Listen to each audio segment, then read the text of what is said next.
So first of all, you want to have your before shot.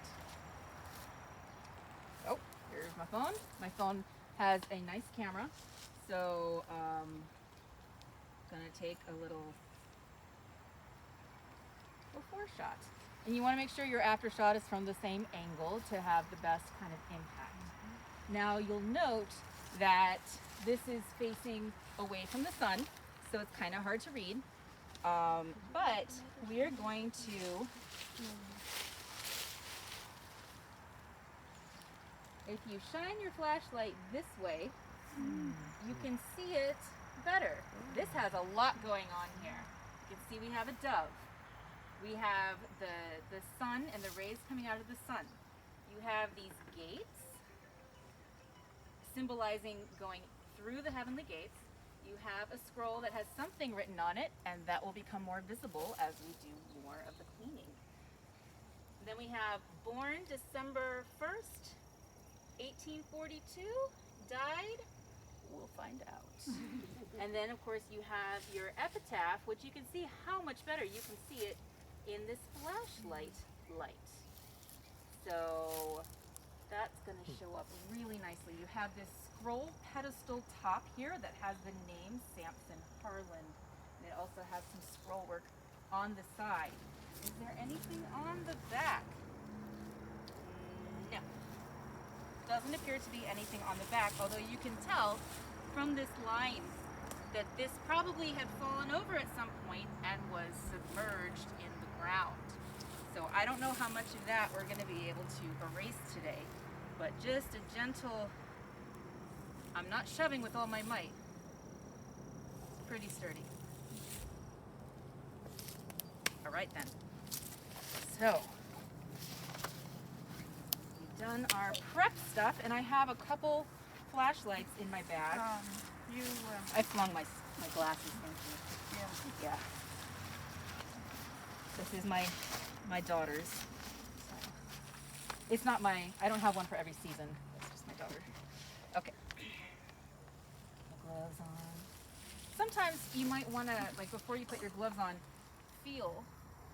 I really like the tactile experience of working with material culture because that's what makes it different from just looking at pictures of these online. All right then.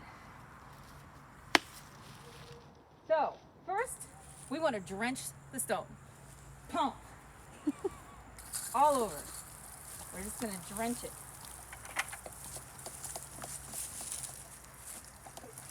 And he will continue to do this from time to time during the cleaning process. And if my cell phone falls out, I'll watch for it. all right. Okay. Why don't you spray some D2 on the front, and then you can put water on the back. So we're just going to spray. Good healthy spray. You notice that we have a lot of D2 supply, so feel free to use a lot of it. All right. And now we're going to start. And we're going to start from, we do a bottom-up approach to kind of prevent streaking, but I'm going to do the base later. So I'm just going to start here and go up. And he's going to be just kind of going around and doing more spray and pumping and then spraying. Sorry, pumping is what I'm using to talk about the water pump, and spraying is what I'm used to talking about the D2 spray. So you can see that a lot of this licheny stuff will immediately come off, and that does not need D2 to come off. You know, you could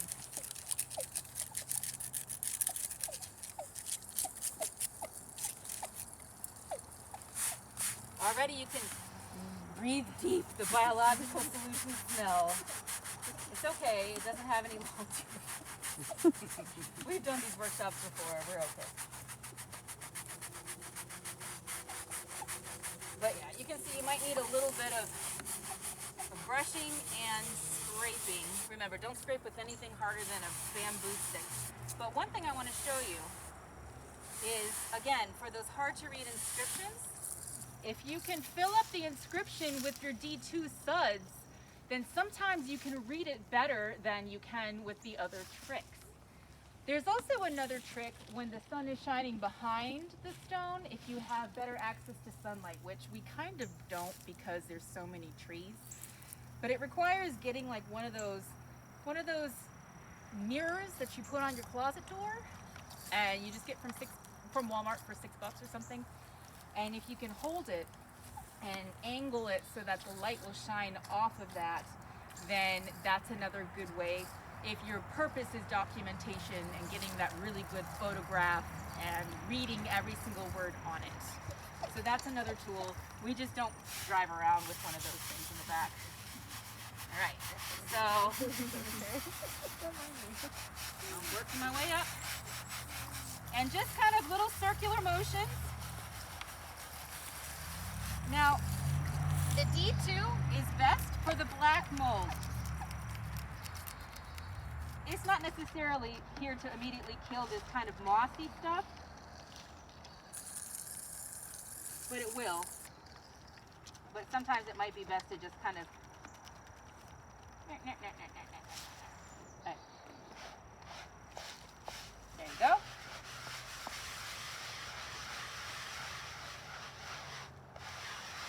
And you can see the picture really well, or at least better, once you get up here too. Be careful not to lean on the tombstone while you are doing this. I'm just touching it just to keep my balance. Although if I fall, I'm not going to take the tombstone with me, or else I'm going to stay here a really long time. There, look at how nice that is showing up.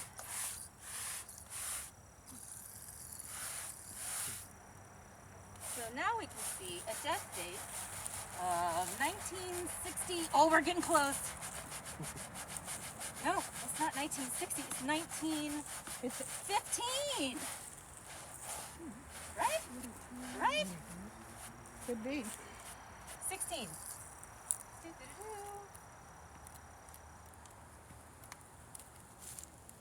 All right, 1916. All right, can we rinse off the whole front, please? Yeah, from the bottom.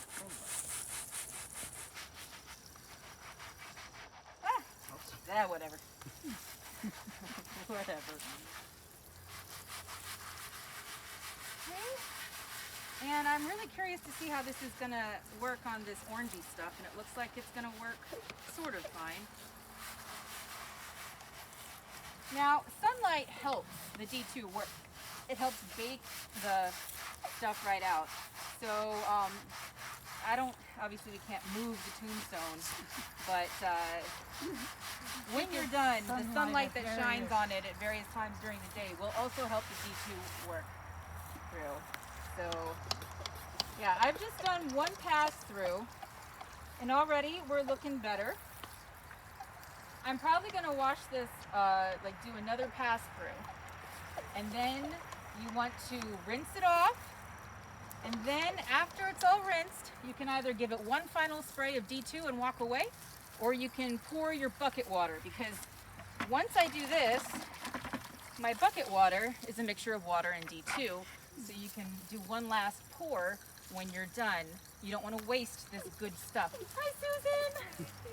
Dr. Knowles is one of my co-workers at the Center for Historic Preservation. I'm so glad you're here. Any questions? Pretty easy. Well, why wouldn't it be better just to leave the D2 on it rather than rinsing it off? Just let it go and work.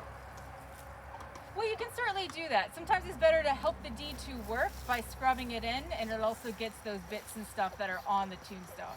Yeah, but I mean, after you do all of that, why not just leave it there instead of rinsing it off?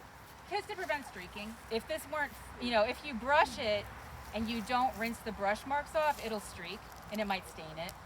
So that's why once you've rinsed it, yeah, spraying the D2 on just like a nice light sheen and then walking away is fine. Then you won't have that problem. That's generally what I hear, but I'm not gonna say that is completely verboten. So, all right, that looks better already. I'm gonna do the back of it now and the sides, and then I'm gonna get to the base. So Any other questions? Now, I know that you can stop. Thanks, Meg.